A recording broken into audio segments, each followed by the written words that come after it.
Welcome to Global Teleport Talks. My name is Sans Kenneth, your host tonight. Global Teleport Talks is a program that gives window to international scholars, businessmen, researchers, and people who are in position to be experts or specialists to discuss global current affairs, diplomatic relations, mainly sustainable development goals. On the show, our guest tonight on the panel is an urban development specialist with over 5 years of experience. Our guest tonight, his education background relates back from Malmo University with a master's in science in urban development with a focus on urban studies and development from Malmo University, Sweden. He also has bachelor's in science with a major in land economics from Makerere University. He has several certificates: Introduction to Landmark Assessment from World Bank. He has also another certificate, PhD course on urban economics from Brady International Growth Center. Regarding his professional work experience, just like the one I mentioned earlier, with over 7 years of professional working experience in areas of urban economics, housing finance, affordable housing, real estate market analysis, and property valuation. He has also worked with various companies, both at local sector and the international level. He has worked with Emmerich Consultants Gulu in Uganda as a chief operating officer. He has also worked with Malmo University as a research intern on the Department of Urban Studies.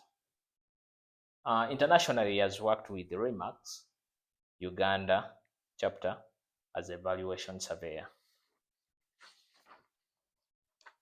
On top of that, he has some of the key projects, successful key projects, and one of it is Emmerich Housing Project. This project which availed affordable housing within Uganda and East Africa at large. The guest tonight that we are yet to unveil, he has also worked with Malmo University on the project of Malmo City Master Plan, where he offered recommendations on urban development, real estate, and modernize the transport. Regarding global networks, our guest tonight is a member of the SI Network for Future Global Professions. He's also a Swedish Institute scholar. He's a Malmo University scholar. He's a Google scholar. Ladies and gentlemen, our viewers, let's welcome Mike Ojok Ochan on the panel. Yeah, thank you, Mr. Mike, once again for coming on the show. We really appreciate the time that you've given us. It's been, a long time, and it's very interesting that we have you on the panel tonight. It's a global teleport talks where we have conversations that drive change, and I believe that you'll give us the conversations that ordinary Ugandans are yearning for. Maybe to move straight to the question, in a layman's understanding, I mean, very many Ugandans don't really understand what sustainable development goals are all about. And as an expert in urban development, real estate, you have knowledge in such, fields. Please, can you simply break down in details what is Sustainable Development Goal 11 all about? Thank you so much. Thank you very much. When we talk about Sustainable Development Goal 11, the whole idea is to make human settlements and cities. First of all, we need it to be inclusive, we need it to be safe, we need it to be resilient, and we need it to be sustainable. When I say we need a city that is inclusive, we are looking at a city that everyone feels that they have the opportunities in the city. No one is actually discriminated. We also need city that is safe from crimes. We need cities with strong structures in terms of buildings. And we also need a city that is resilient. When we say resilient city, we need a city that is resilient from shocks and natural disasters that might come. And also, a sustainable city is a city where we use our resources wisely without damaging it for the future generations to come. Now, that is briefly what I can say about sustainable cities. However, the sustainable cities and communities, in order for us to achieve these sustainable development goals by 2030, which Yeah. is already around the corner, Yeah. we have a lot of targets. Yeah. I think we have about 10 targets. Yeah. I'll go into some of the targets. Now, I'll give you an analogy for you to understand what these targets are. Yeah. Now, think of it like you are constructing a house. Say, for example, you say by next year you want to put up a storage structure. So now, in order for you to have a storage structure, you have some components of the buildings that needs to be complete before the house has stood. Take the house as the Sustainable Development Goal 11 of Sustainable Cities and Communities. Yeah. Now, these targets are outcomes that helps us to measure progress.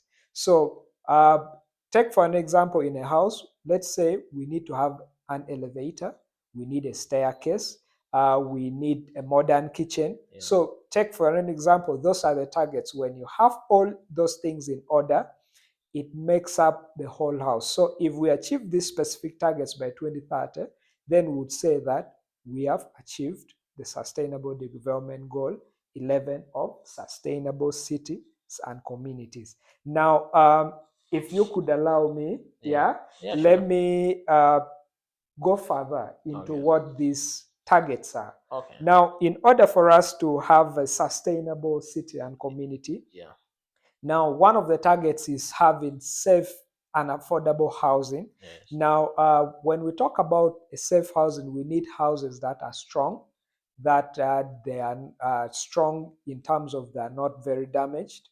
We need houses which are also resilient. We also need affordable housing. When we say affordable housing, we need houses where the population, they don't spend more than 30%. So various countries have various ways of defining what affordable housing means to them. Now, there are other countries which looks at affordable housing in terms of like big social housings or government housings. Yes, but then the whole idea of affordable housing is for you not to spend all your money on house rent and other costs that comes with running the house, and you feel burdened in that you don't have money to run your daily life. So that is the concept of affordable housing. Yes, so we need to have safe and affordable housing, and we also need to have safe and affordable transport system. Now, our transport system needs to be inclusive. Now, given a case in time, I'll tell you an example from Sweden. When you look at the buses in Sweden, you realize that the buses, they have spaces for everyone. Everyone is included, whether you are old, we call them the seniors, whether you are young, whether you're disabled, they have access to the transport system. Yes. So we also need to adopt transport systems that also protect the environment. Yes. Now, also, there are some other targets of the Sustainable Development Goal which someone out there might not actually know, which I think is quite important, which we have to factor in is we have to also protect our natural and cultural resources very well. Now, people cut down trees, they cut down forests. This is something that we do not need to cut down without replacing. So these sustainable goals, they help us to tell us what do we need to do. So you realize that when we come to the city, you realize that there are very many languages spoken in like Kampala, take for an example. So with time, we start to lose our culture, but these sustainability goals also tells us to try and preserve some of those things. Yeah. Yes. And now some of the things that are also interesting is we talked about these goals, they also aim to reduce the adverse effects of our cities. Now we are trying to control pollution in the city. We are trying to control the environmental effects in the city. Now take an example. If we have poor waste management systems in our city, Yeah. an example that I can give you of a tragic thing that occurred here in Kampala, Nice. the Chitezi landfill. Yeah. Yes, you realize that due to poor waste management systems that we had, unfortunately, we lost some lives. Sorry. You realize that a sustainable city, we also aim to have a city that Yeah. also we control the adverse effects of our city. Yeah. Yes, so another aspect that we also need to look at is uh, a sustainable city also promote inclusive and regional development and planning, in that we are looking at integrating our plans in that the rural areas and the urban areas can connect. You can also connect economically in that you can transport goods from the village Yeah. to the urban sectors. People in the village can access the hospitals.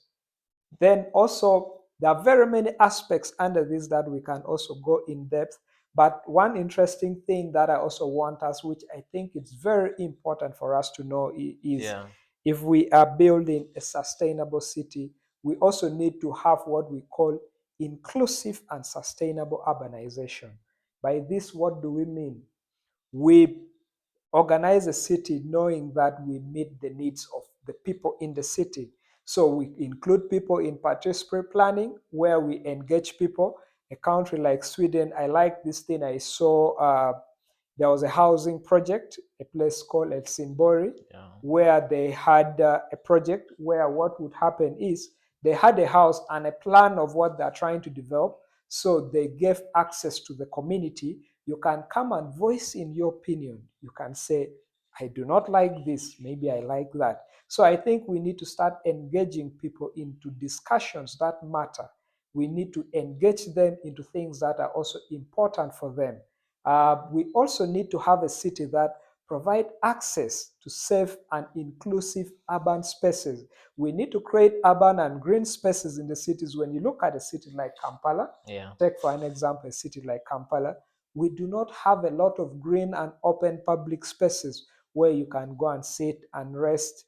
We need to have these places where we control or we try to fight the crime rates in them so that no one is excluded regardless of who you are, your background, or who you are. So I think there's so much to unpack.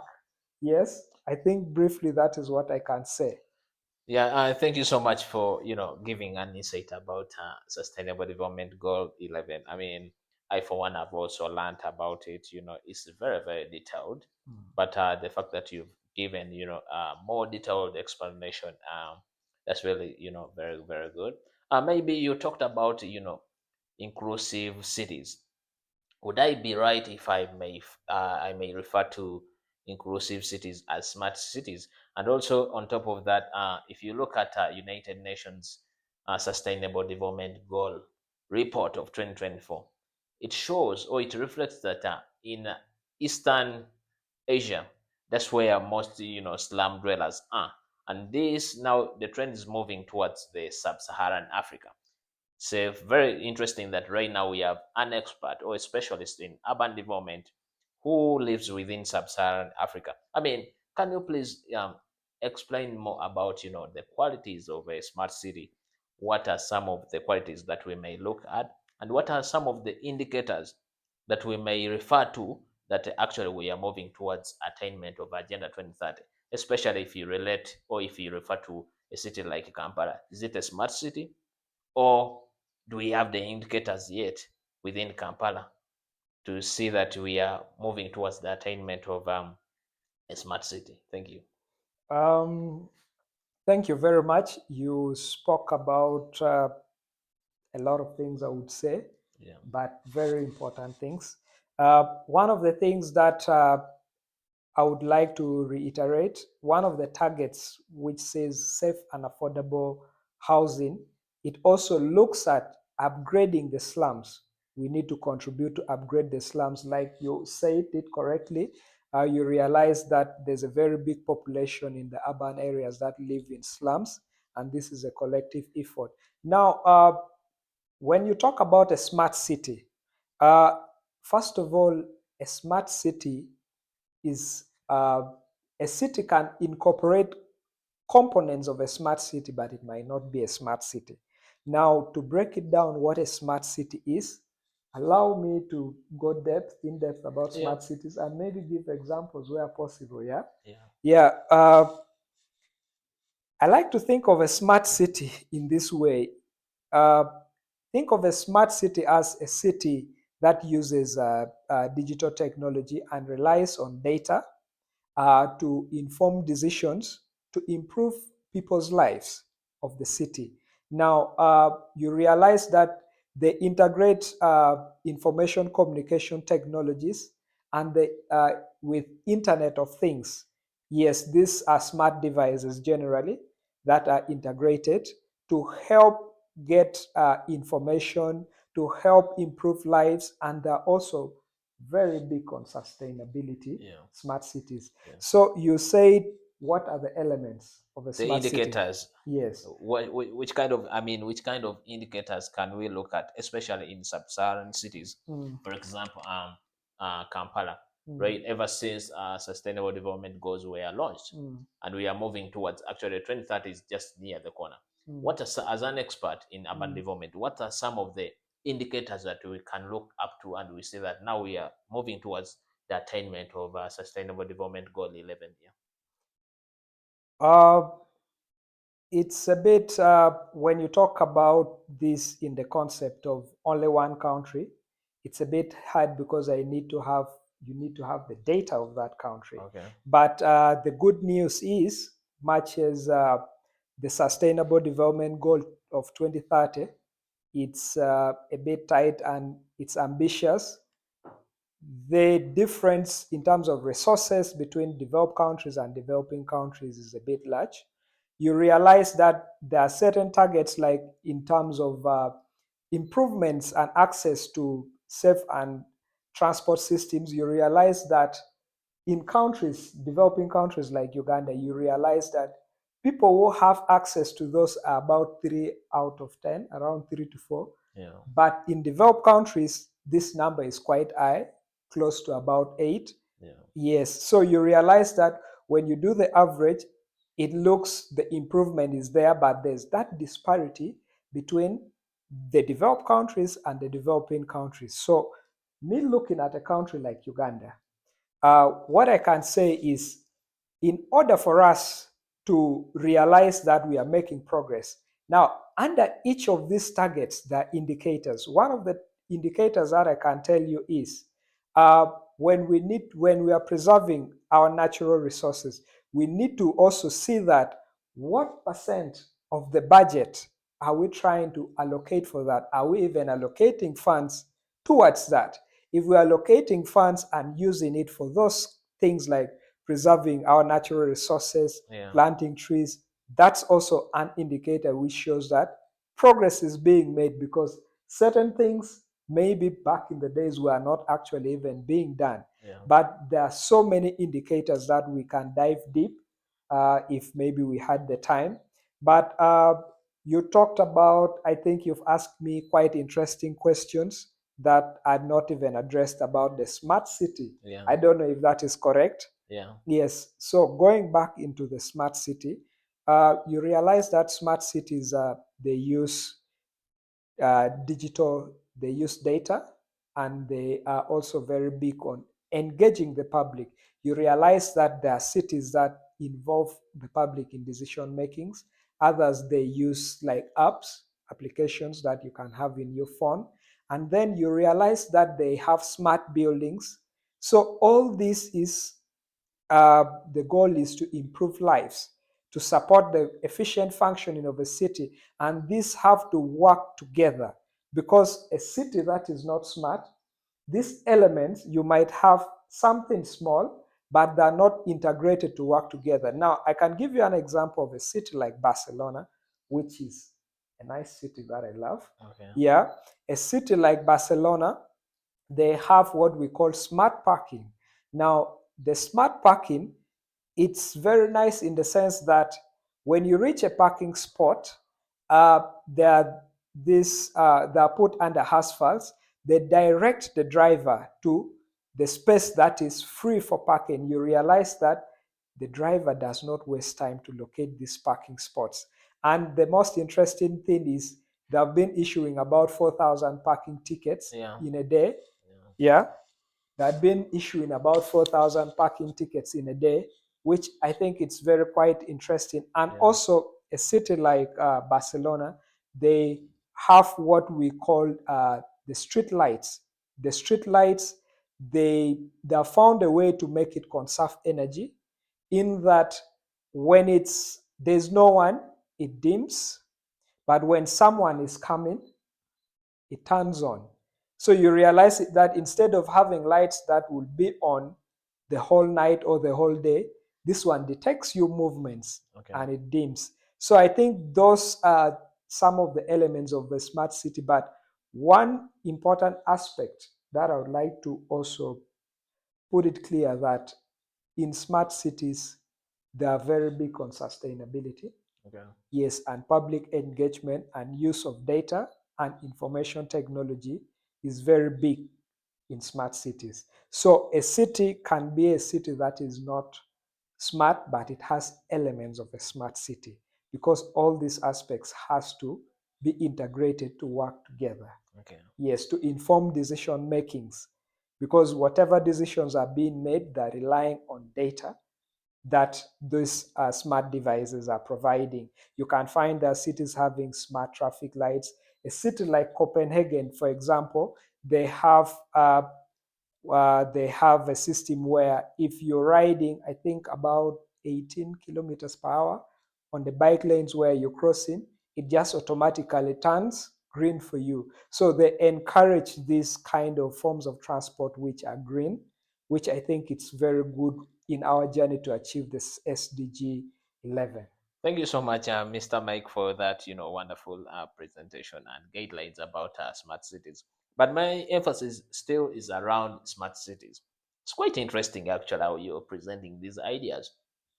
I mean, if I may refer still on the smart city, if you look at East African countries, actually, in particular, Uganda, one of the major challenges that we have is transportation. We have challenges facing, stakeholders in transportation that include, traffic congestion and all that.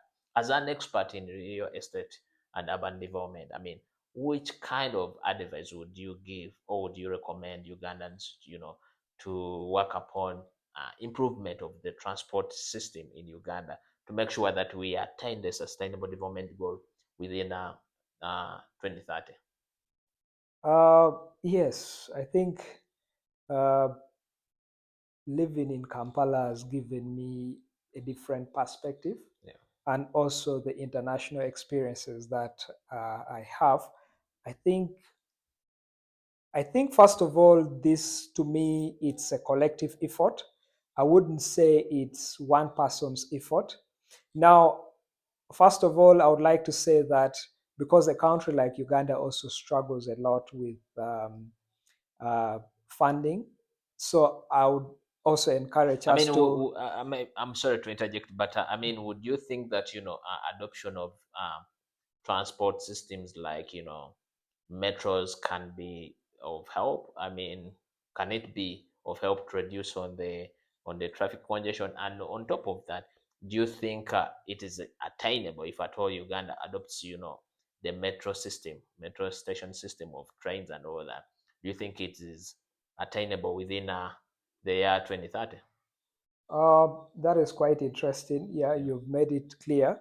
Uh, 2030 is a bit ambitious, in my opinion. I think, however, what we can do is if we shoot high enough, we might not achieve, but we might be in a better place than we are right now. So for me, I think what we need to do it's easy sometimes to say we need to adopt maybe the metro, but when you look at the planning of Kampala, it's something which is possible but not easily attainable in the short run. Okay. It needs proper planning because it also needs a lot of compensations in other areas. Yeah. But the good news is also there's construction of the standard gauge railway, Okay. which we believe in the near future it should start functioning. Yeah. I believe that these small baby steps are very important, but I'm also a person who believes that we need to invest big in innovation Okay. because now you realize that we can start to get innovative ways of how we can work with our cities. That is why it's very important for us to Yeah. engage in dialogues and discussions like this so that we can start to see how can we contribute, how can we solve these problems. Yeah. So I think it's a collective effort. However, I think that the government also has a big role to play in this. I think portioning money to solve these issues, it starts by recognizing that things like congestion is a big issue in Uganda. Yeah. When we identify the problem, then how do we solve this problem from Yeah. the root cause? So those are the questions that we need to ask ourselves, in my opinion. So I think 2030, like I said, it's very ambitious. So it's a bit hard. But however, uh, when you look at a country like Rwanda, uh, they have what we call Kigali Master Plan. Okay. Yes, of which they are really working hard, matches not 2030, Yeah. but by 2050 to have a city that is really very, very good, of which, to be honest, they're en route. So we can also learn lessons from people around us, and we can also learn lessons from countries which are developed. So for me, this is an interesting area which I think we really need to have more sessions Yeah. and dive deep into these areas. Okay. Yes. Yeah, I thank you so much about that. I mean, people like you who have brains and also information or knowledge regarding urban development are highly needed actually in the countries like East African countries like Uganda, or Rwanda, or even Kenya. I mean, as we draw towards the end of this session, it's been very wonderful, and of course, we can't wait to host you again because sustainable development goals are really, really very wide. But if you happen to get actually more time, you feel free actually to come back and also give more insights about this topic so that ordinary Ugandans get to know more about it. My last question is,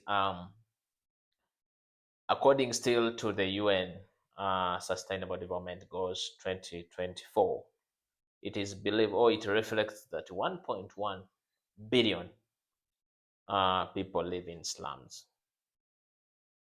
In your opinion, what do we need to do to improve, the slums, to make sure that we achieve the Agenda 2030? In your opinion, what do you think needs to be done in order to reduce on these slums? Wow, that is very interesting. Uh, I always like in collaborative approaches to solving problems. I think before we say the government should do this, I think we need to think from the angle of what do I need to do as an individual? Yes. Now, the first things that you can do is think about, is there a charity working on slums and improving the slums? You can contribute to that charity. You're already making effort. And I also think that what we need to do is we also need to educate the public out there. Let this be known that these are efforts of everyone. We can all work together to make sure that we can get upgrade the slums. I think also the government should look a lot into public-private partnerships because I think it's very important that we work together and at least we reduce or we improve the conditions in slums because to be sincere, there's a lot of work that needs to be done. I also think that it's very important for us to, in my case right now, Yeah. where I'm working, there is a housing company that we are having negotiations and discussions to see what can we do in this area. So for me, I think discussions always, and having discussions about sensitive topics like this, areas which affect us, it's very important. And I think we need to spread the information out there so that people can know that. Because just imagine we have 20,000 people contributing, whether it's like 10,000 shillings. That could do something. So I believe that we all have a role to play. And I also think it's very important that we also need to exercise our rights to vote. Nice, nice, nice. Thank you so much for that. I mean, it's been a very wonderful session with you, and we once again, actually, we appreciate and appreciate and appreciate. Maybe if you happen to get some time within your schedule, of course, we shall come back and actually unpack this very, sustainable development goal 11. As we wind up the show, please, you in your last words, actually, you can feel free to speak to the viewers. Actually, the camera is right in directly into your face. You can say your last words to the viewers. Yes. First of all, thank you, Kenneth, once again for hosting me. This Global Terrapol Talks is about having conversations that drive change. So we believe that by giving people a platform, by talking about the things that affect us in our societies, we can all create changes in our communities. However little it is, make sure that if you're able to contribute to a charity, buy from a nearby shop, exercise your right to vote. These are the small things that you can do to make sure that we all contribute to this agenda. So what I'm going to say is something, however little it is, everyone has a part to play. And I would like to say that we can only do our part, but let us at least put the efforts in doing it. So I think if everyone is involved, we can make decisions that at least supports the community. So that is what I'll say to the viewers. Stay tuned and keep following.